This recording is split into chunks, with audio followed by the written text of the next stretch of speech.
and welcome, Lynx here, and we are playing Mirage Noir the Prologue, because that's the only thing I've released, at the moment at least. Maybe there will be something more coming, but Prologue for now. Let's begin, because it's not like I almost threw up while running tonight. Which might mean I'm still sick, but who knows. Let's play the game, right? Void. A void swallows every part of your body. It fills your soul and mind. Ruthless emptiness. The void is paralyzing. The void is trapping you. It devours every bit of your happiness and changes it into persistent gloom. Sounds like reality. But then, a little crack on the sheet of ice. It's unyielding, just like an avalanche. And another. The mosaic built from small and faint lines finally emerges from the darkness. They bring shattering coldness. Your neural network is on fire. It's overloaded. Your heart starts to pump up your thick blood. A bursting pain pierces the body. Good. Pain is good. I guess. Everything is better than endless stagnancy. Your body finally feels it is alive. The brain speeds up and gives orders to the motionless organs. Breathe. A gulp of stale air. You feel tiny little needles piercing your lungs with every sip of the air you take. More oxygen. More signals between the neural network. Finally, your stiff hands are making their first helpless move. They feel an obstacle on their way. Oh. You didn't expect that.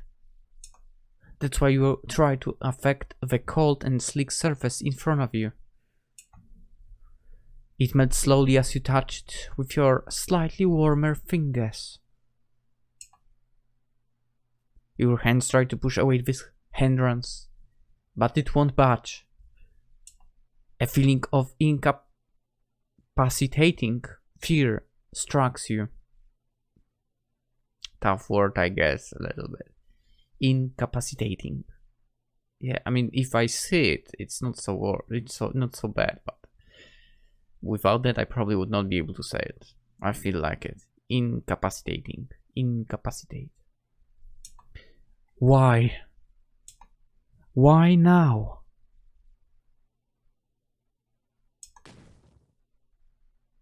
Finally, your emotions are so strong that they overcome you. You begin to smash the whole surface with your bare fists. But the surface remains unaffected. Your weakened lips are getting tired quickly. Every faint whistle starts to escape from your throat. Your stale vocal cords don't work properly. The situation is dire. You're forcefully trying to restore its function. With every second, a silent wheeze slowly becomes a rough horse. You cannot be here. Not now, when you finally regain control of your body. And finally, you can scream. It is more like a gargling shriek, but you recognize your voice.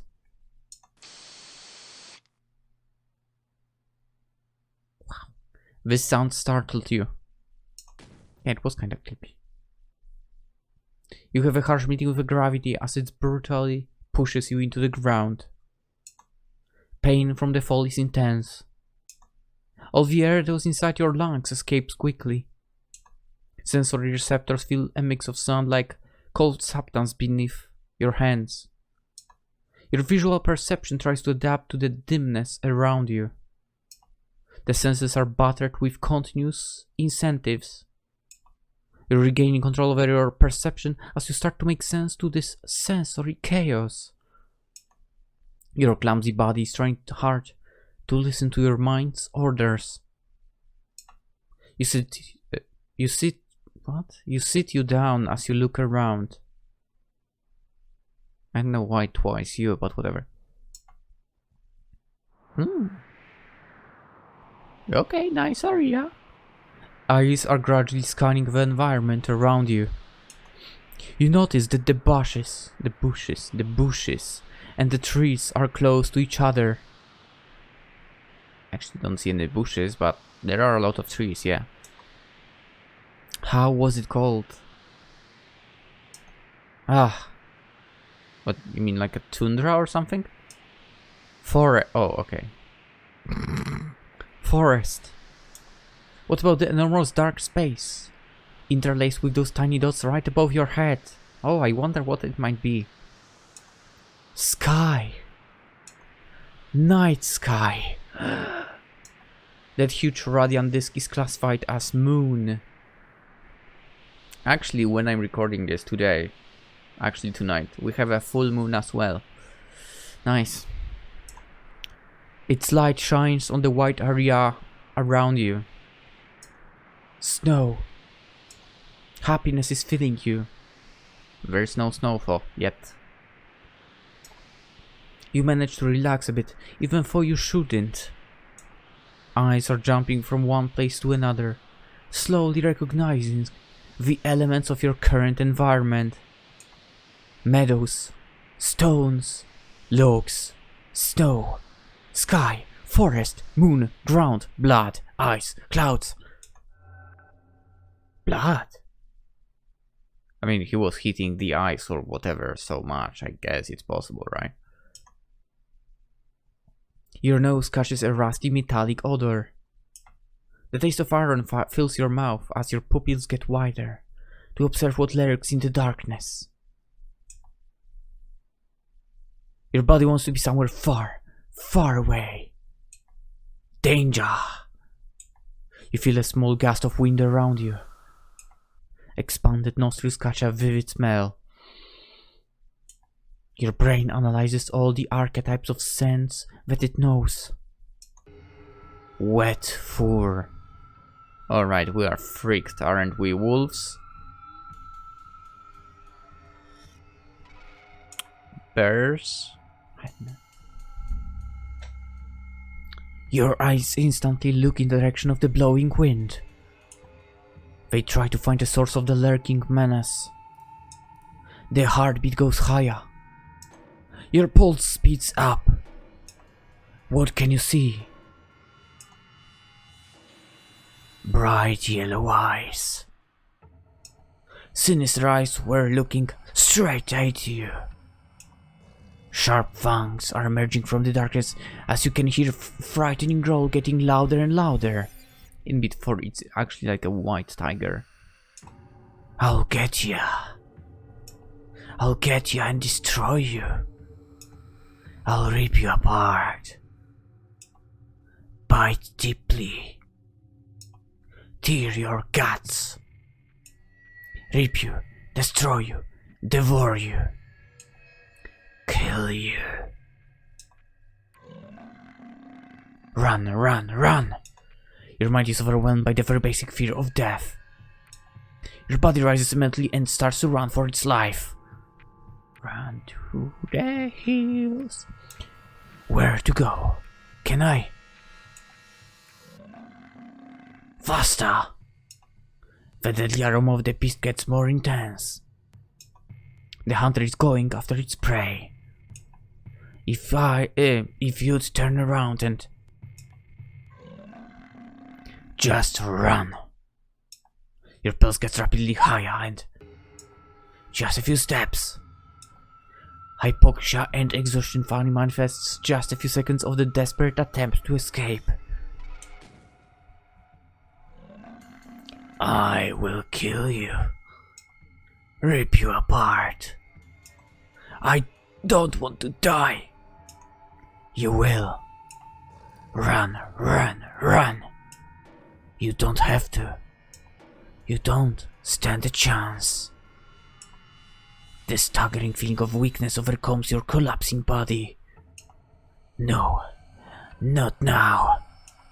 Yellow, evil eyes manifest right before your face. I don't want to. Fear. Everlasting void.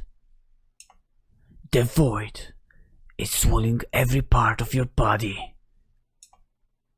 It fills your soul and mind. Cold emptiness. Welcome.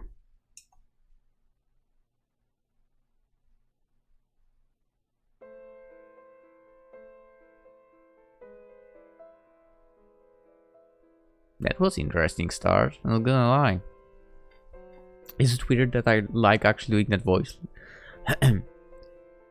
Vienna. Okay, a dull, uneventful winter evening.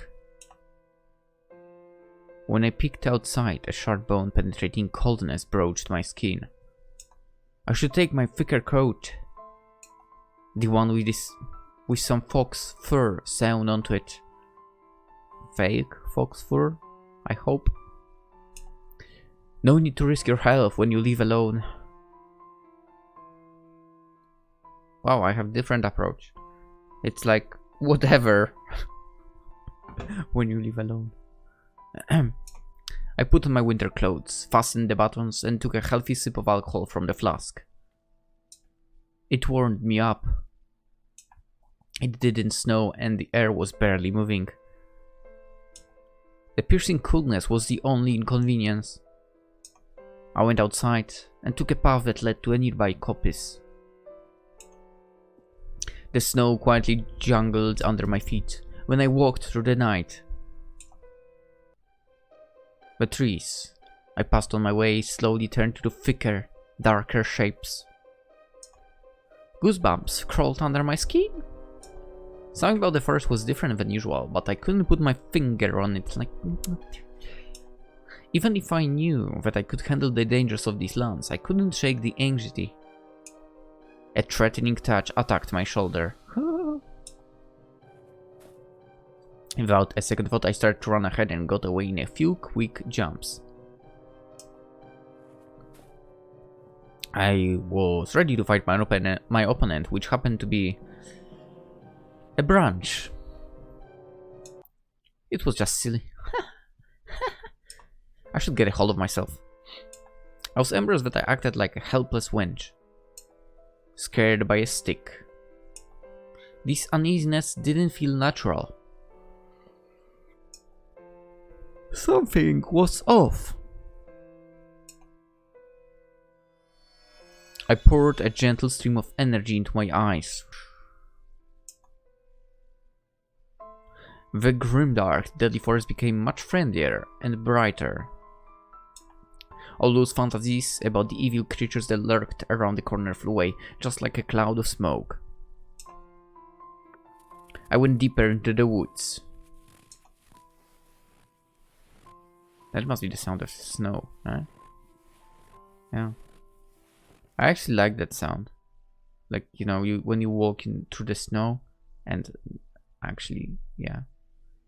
It's a nice sound. Anyway, the only thing that knocked me out of my composure was the silent growl of my stomach. Oh no. My familiar hunted for too long. She was supposed to get back home around dinner. I wasn't worried. I was just annoyed she ventured? Ventured. It was supposed to be ventured, I believe. Ventured out of our telepathy range. It wasn't the first time my lovely companion took her sweet time walking in the wild. Oh, there it is. I saw her marks on the ground. I sped up and followed them without a shade of doubt.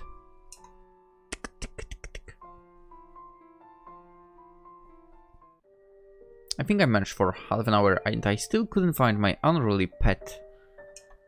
The cold slowly found its way to my bones. I took another robust sip from the flask. I got used to the idea that I won't find her today. An image of a faint blue light appeared in my head. Our connection was restored. I called her out. Pow, don't be ridiculous and get back here. I'm hungry as hell. Silence. Why, you little... I suppressed the urge to swear. This little shrew ignored my commands on purpose. I tried to contact her again, but she didn't bother to respond. I took a deep breath and focused my thoughts around Paul. My vision got blurry. I made a solid connection between us. It allowed me to perceive the world through her eyes. She observed a calm, snow-covered meadow. The moon softly bathed the scenery in its light. My vision didn't last long, but it helped me to track her down location. Track down her location, sorry. Then, an unexplained gust of fear engulfed my heart again. Something was wrong. I didn't wait longer. I tried to call her out several times. She didn't answer. The closer I got, the thicker that her fear felt in my stomach. My mind slowly drowned under the pressure. I panicked for good when a strong taste of blood appeared in my mouth. Pao made the decision to move. It could get ugly. I severed our connection as her perception was too vivid for me. I was close when I got hit by a huge wave of emotions. Crazy. My knees almost gave up. I screamed from the top of my lungs. I mean, it's a bit low tonight, I can't really scream, sorry. I rushed on the glade, ready to help her. The red droplets of blood light on a clear snow. An awful thought lurked in my mind. I finally reached her. She wasn't hurt. Relief instantly overcame me. Nevertheless, I could tell that something really bothered her. I called her and watched carefully for anything dangerous. She hesitated, but after a while she slowly came towards me. Told you, it's a white tiger. Haha. Wait. White tiger or a freaking white panthera? God damn it. Let's do a research. White tiger.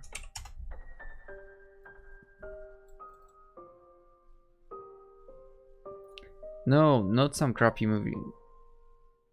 Yeah, it's a white tiger. Hell yeah. What was I saying first? I was saying wolf, right? Then I said a bear. But I did say later a tiger, right? When I saw the eyes. Holy crap, I'm so proud of myself. Pao apologetically looked at me with her amazing amber eyes. I was scared, you know. Pao, I'm sorry for giving you a voice like that. Or like, I was scared, you know. Something weird is in the air tonight. Well, it's good that nothing bad happened to you. What's going on? Look at that funny fellow behind me. I want to help him, but I felt his fear and, you know, I got carried away and it didn't went so well. I cautiously approached this weird scene. There was a strange coffin-like thing pounded in the ground. An unconscious person lied right next to it. Oh my goodness! Hello! I fell down on my knees and checked for the vital signs. A faint breath brushed my cheeks. It made me feel a bit relieved. The human happened to be a young lad. He was in a terrible shape. I know, I mean, he has a six-pack, so I guess he's not in such a bad shape. I noticed that he probably fell onto the pointy rocks hidden under the snow. There were cuts on his head and body, as we cannot see, but the wounds weren't deep. Still, there could be an unseen damage. Moving him could be dangerous, but given the weather, I didn't have much choice. I removed my coat to cover this poor freezing guy. Pow, I need you. My familiar suddenly emerged right near me, with a large hair in her mouth. A red trickle dirted the prey's fur around its neck. I removed it gently from Pow's mouth and put it into a linen sack. Could you move yourself a bit? What are you doing, lass? Why taking him? He's so stupid now. I looked at that eye stone thingy for some time and all he did was noise. A useless human. For it was funny when he fell out of it. You know, I think that it's hard to behave rationally in a situation like this. Just stop blubbering and help me. We have a long way before us. I could tell Paw wasn't pleased. Yet she lowered her body. I took a deep breath and tensed my muscles. I drawn energy around me with ease. It surprised me. The area was overloaded with a subtle foreign power. No wonder I was uneasy. I placed the guy on my familiar's back and supported him from one side. Looking behind, I glanced at this grotesque ice coffin he supposedly fell from. Something nasty was hidden inside its darkness. We shouldn't be there. I gladly left the mysterious place behind me. The silence on the glade became infinite. All the animals that were there fled with us. I quietly wished that the rest of my dull winter evening would remain uneventful. Oh, how I was mistaken. Maybe not, maybe we'll not mistake. We'll see. Holy crap, I got hungry actually now. Okay. Lots of blankets, hot water, let's go. Some vodka for me! The man I brought home was in a bad condition. His body temperature was extremely low and he didn't regain consciousness. Now that I think about it, I haven't had vodka in so long. Quite literally, like, the only thing I got this year, now that I think about it, was a 0% beer, which was disgusting, by the way. And other than that, last Christmas, I guess, I had some wine, and that's it. And some wine, because as usually, family tried to get me drunk, but they failed. Hell yeah, I still got it compared to them. Not something to be proud about, but whatever. His body temperature was extremely low and he didn't regain consciousness. Breathing was shallow and uneven. It would be a miracle if he survives. I took his frostbite covered hand and closed my eyes, focused on spiritual energy within me. Slowly I transferred it onto the stranger. Minor cuts disappeared right away, but serious damage needed time to heal. The man was fragile and helpless. How he ended up in this place? His body was rather athletic. I mean, I told you he had a six-pack, right? It was similar to the build of soldiers and mercenaries. Yet he had no clothes, so he couldn't be a traveler or a deserter. The coffin that was present at that meadow was a bizarre. Maybe it was some sort of magic ritual that went wrong. Then again, magical transportation was impossible. His unhealthy fair complexion made me worried. The last time I saw someone so pale was when I took care of a patient bedridden with pneumonia. The only difference between these two was that the child had a higher fever, while this guy was cold as stone. He should be dead. But I think I never had like a super low body temperature, really. I had a very high temperature at some point that was reaching 40, but not like a drastic drop. At least I think so. Anyway. I won't give up so easy on him. I could make him pay for the treatment when he gets better. I poured some honey water into his mouth. Nice.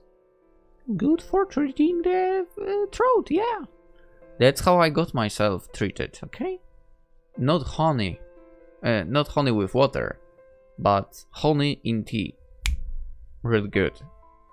But he started to choke immediately. His throat was unaccustomed to the drinking. Come to think of it, his larynx wasn't the only thing that was strange. Don't mind me, but I actually don't know what a larynx is.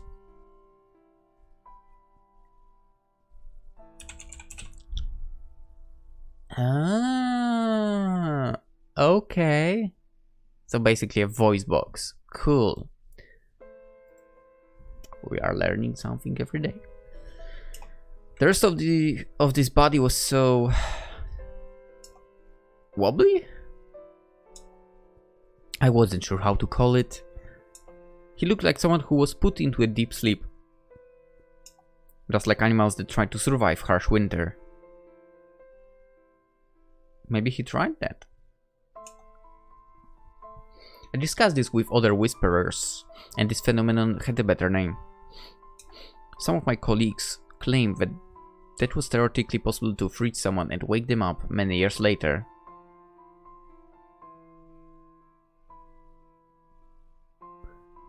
Is it possible for humans? I think not. Let's not test it. For me, it was a nonsense for widows who sought immortality. Water expanded when it was turned to ice, so it would damage the body. Yeah. Deeply frozen person would end up dead as a result. Maybe it would be possible with a vast source of magical energy supply, but I never knew of anyone who succeeded. Could this man be a subject of such an experiment?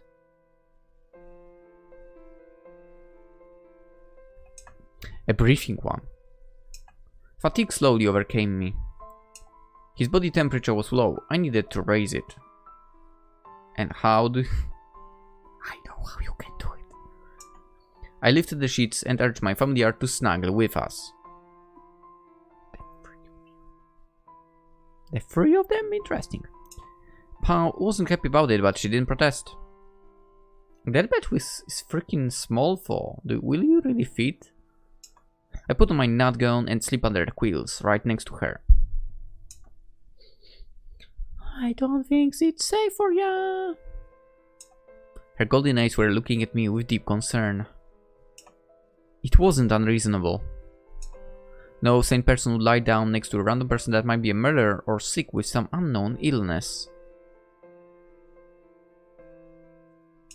Normally, I wouldn't do it either, but I didn't want to have any regrets. He could die. I should do everything in my power to prevent it. Relax. I've got your back, right? My reply didn't satisfy Poe, but she didn't argue with me. She put down her massive head. Her gentle purr resonated within our bodies. For me it was something... For me, it was a soothing lullaby that opened the gates to the land of dreams. I quickly slipped into a slumber.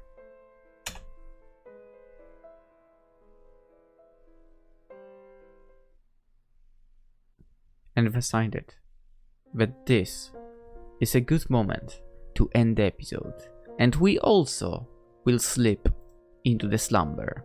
No, I honestly mean that. Have a look. You know where I'm recording here, because you see the save, right? Thursday, October 21st, 2:21. 1 AM. 20 minutes, almost. Almost there. Almost 20 minutes after 1 AM. yes, I have to get up for work, so let's end it here. I will continue recording tomorrow, which means the video will be after this episode the next day as well. So yeah. And now that I think about it, we have Thursday, right? Thursday. Okay, so on Thursday I'm launching this. On Friday this. So this is a Saturday video. Okay, so for Saturday and Sunday we'll have Mirage Noir Prologue. So hope you guys enjoy this little game on the weekend. Actually, maybe there will be more. I don't actually know how long this prologue is. But, well, at least 2 episodes, I guess. Anyway, given that this is going on Saturday, I believe it will be on Saturday, unless something changes. Hope you guys had a good Saturday and enjoy your Sunday as well. Bye-bye.